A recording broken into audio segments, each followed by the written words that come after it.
अस्सलाम वालेकुम। तव्हांजो पंहिंजो सिंगर जवाहर पाकिस्तानी। दुआ है त अल्लाह रब्बुल इज़्ज़त तमाम सिंधवासिन के खुश रखे, आबाद रखे। दोस्तों, कल दुख जहिड़ी ॻाल्हि आहे, साईं सरदार शाह जो बयान जेको मूं ॿुधो, चए पियो त लाड़ जा फ़नकार जेके आहिनि, उत्तर जे फ़नकारनि खां ज़ोर आहिनि। मूंखे त शक पए थो त लाड़ जा फ़नकार जेके आहिनि अधु पैसा साईं सरदार शाह खे ॾींदा आहिनि, अलाए छा। तंहिंजे करे नेकी पियो करे। मुंहिंजा भाउ असां फ़नकार सभु पाण में भाइ रहूं, अहिड़ियूं ॻाल्हियूं करे असांखे पाण में विढ़ायो न, टकरायो न। पोइ असां लाड़ जा हुजूं या उत्तर जा हुजूं, असांजो फ़न हिकिड़ो ई आहे। असां बेल्ट भाई आहियूं, सभु पाण में फ़नकार भाइर आहियूं।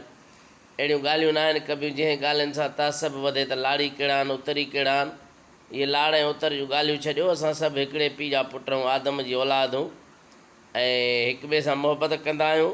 फ़नकार असां हिक ॿिए जा भाइर आहियूं, दोस्त आहियूं। अहिड़ियूं ॻाल्हियूं न कयो जिन ॻाल्हियुनि सां असांजे दिलनि में फ़तूर पैदा थियनि। मूंखे त ईअं लॻे थो तव्हां हुकुमरान ई असांजे दिलनि में फ़तूर पैदा करे ऐं असांखे पाण में विढ़ाईंदा आहियो। अहिड़ियूं ॻाल्हियूं न कयो। लख थोरा थींदा साईं सरदार शाह जा। इहा माना हिकिड़ो असांखे छीनी करे अलॻि कई त मां लाड़ जो आहियां, तव्हां उत्तर जा हो। साईं लाड़ हुजे या उत्तर हुजे, भला आहियूं त आदम जी औलाद, पाण में भाइर आहियूं ऐं हिक ॿिए जा दोस्त आहियूं।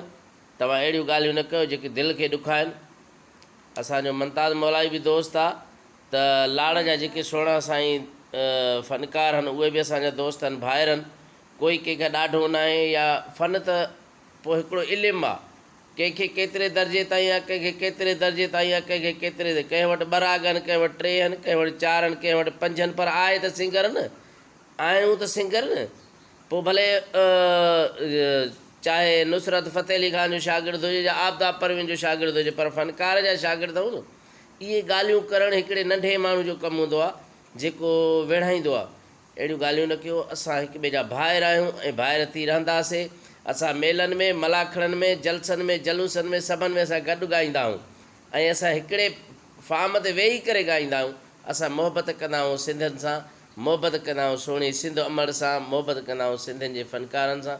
असां हिक ॿिए जा भाइर आहियूं। अहिड़ियूं ॻाल्हियूं न कयो जेके दिलि खे ॾुखाइनि।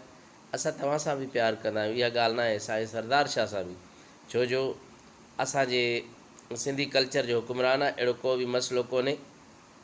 असां उन सां बि प्यारु कंदा आहियूं, उहो बि असांजो भाउ आहे। पर अहिड़ियूं ॻाल्हियूं करे असांखे छीने न ऐं असांखे अञा मज़बूती सां असांखे प्यारु मुहबत जूं ॻाल्हियूं रसे त असां हिक ॿिए सां प्यारु कयूं। इहे ॻाल्हियूं जेकियूं आहिनि न, नंढड़ियूं ॻाल्हियूं आहिनि, तमामु नंढड़ियूं। इहे दिलि खे नथी वठनि। असां पाण में विढ़ंदासीं कोन, तव्हांखे छा थींदो। मुंहिंजा भाउ, असां हिक ॿिए जा भाइर आहियूं। कोई कंहिंखां ॾाढो न आहे, न कंहिंजी इज़त कंहिंखां वधीक आहे। वत इज़ो मंतशा, वत ज़िलो मंतशा। इज़त ऐं ज़िलत जो मालिक अलाह आहे ऐं असां हिक ॿिए जा भाइर आहियूं। असांजी इज़त सभिनि जी बराबरि आहे, चाहे तूं सरदार शाह हुजे पैसे वारो, चाहे को सफ़ा हिकिड़े नंढड़े यकतारे पुराणे वारो फ़नकार हुजे, तव्हां ॿिन्हिनि जी इज़त बराबरि आहे। छो जो इंसानु आहियो, हो बि पंहिंजे पीउ जे घरो खाए थो, तूं बि पंहिंजे पीउ जे घरो खाए थो। महिरबानी करे अहिड़ियूं ॻाल्हियूं न कयो ताकी सिंध अमड़ जा पुट पाण में विढ़ी खफ़ा खून न थियनि। महिरबानी लख थोरा। जवाहर पाकिस्तानी जो अगरि का बि ॻाल्हि दिलि खे लॻी हुजे त माफ़ी। अस्सलामु अलैकुम।